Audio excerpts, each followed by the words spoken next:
তোমার মতো খাওয়া দাওয়া করবা, আর রুমটা যেভাবে গুছিয়ে রেখেছি সেভাবেই রাখবা। ঠিক আছে।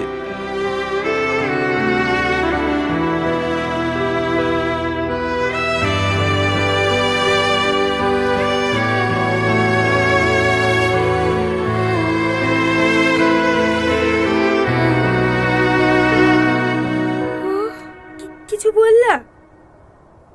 কই না তো।